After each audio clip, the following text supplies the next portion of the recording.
Sepanjang 2020, nyaris tak ada satu sudut penjuru bumi yang lepas dari wabah corona. Bahkan seluruh ramalan tentang meredanya sengatan virus ini dalam hitungan bulan akhirnya pupus saat Badan Kesehatan Dunia WHO menyebut bahwa dampak buruknya setingkat di bawah pandemi flu Spanyol era 1918. Saat itu, flu Spanyol menyerang sepertiga populasi bumi dan diperkirakan menyebabkan kematian 17 hingga 50 juta jiwa. Namun perkembangan teknologi medis yang jauh lebih baik setelah hampir seabad berselang diharap dapat mengendalikan COVID-19 dalam waktu 2 tahun. We hope to finish this pandemic before less than 2 years, especially if we can pull our efforts together and with national unity, global solidarity, that's really key, with utilizing the available tools to the maximum and hoping that we can have additional tools like vaccine.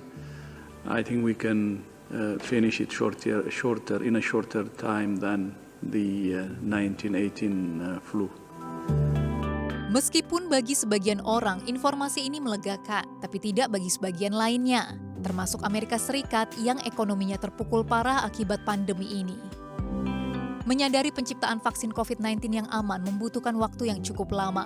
Amerika Serikat pun per 23 Agustus 2020 mengumumkan otorisasi darurat bagi para dokter untuk menggunakan plasma darah pasien yang pulih dari COVID-19 dan menggunakannya sebagai obat bagi pasien penyakit tersebut. The FDA has issued an emergency use authorization, and that's such a powerful term, emergency use authorization for a treatment known as convalescent plasma. This is a powerful therapy that transfuses very, very strong antibodies from the blood of recovered patients to help treat patients battling a current infection. It's had an incredible rate of success. Today's action will dramatically expand access to this treatment. Pengobatan pasien corona dengan plasma darah sebenarnya sudah diterapkan di Amerika Serikat dan negara-negara lain. Tetapi keampuhannya masih diperdebatkan oleh para pakar karena adanya peringatan efek samping pengobatan ini. Sebagian pihak meyakini pengobatan ini disetujui karena Trump kehabisan akal dengan peluangnya yang menipis untuk terpilih lagi pada pemilu 3 November mendatang akibat pandemi corona. Tidak hanya Amerika, Rusia pun нампак buru-buru meregistrasi vaksin corona buatannya. Одна из моих дочерей сделала себе такую прививку. Думаю, что в этом смысле она поучаствовала в эксперименте. После первого укола, после первой прививки температура была у нее 38, на следующий день 37 с небольшим, и все. После второго укола, второй прививки тоже температура немного поднялась, ну и все, сошла потом на нет. Чувствует себя хорошо и titrы высокие.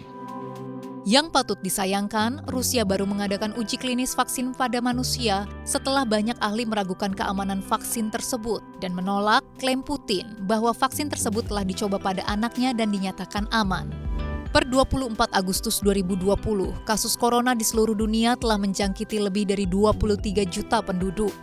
Meskipun angka kesembuhan dinyatakan mencapai lebih dari 68%, namun kecepatannya untuk membunuh lebih dari 800.000 jiwa dalam waktu 8 bulan juga tak dapat dipandang sebelah mata. Vaksin kini menjadi satu-satunya jalan keluar dari pusaran badai corona, dan hal itu menyebabkan berbagai organisasi dan negara berlomba-lomba untuk menciptakan vaksin. Tapi perlu dicatat, mengingat pandemi ini baru berlangsung selama 8 bulan, lagi-lagi belum ada klaim vaksin yang dapat diterima secara klinis, efektif mencegah atau bahkan membuat penerimanya kebal terhadap virus COVID-19. Apalagi berani menjamin bahwa obatnya tidak akan memberikan efek samping yang membahayakan pasien. Indonesia menjadi satu dari banyak negara yang berjuang keras untuk memperoleh vaksin bagi lebih dari 250 juta warganya. Presiden Jokowi pun berjanji, di akhir tahun 2020, Indonesia telah akan memiliki 20 juta vaksin, bahkan memperoleh 290 juta vaksin bagi masyarakat di akhir 2021. Sampai akhir 2020, kita akan dapat berapa kira-kira Bu? 20 juta ya? 20 sampai 30 20 sampai 30 juta sampai akhir tahun ini. Kemudian sampai akhir tahun 2021 kira-kira 290 juta.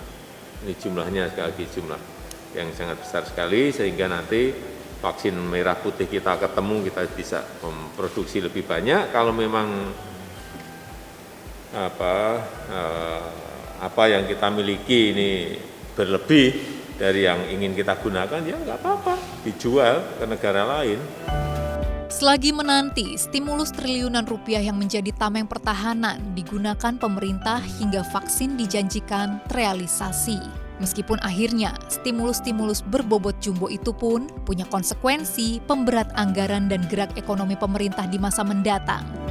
Namun yang penting, bahtera tanah air tidak terlanjur tenggelam sebelum bala bantuan pembawa vaksin datang.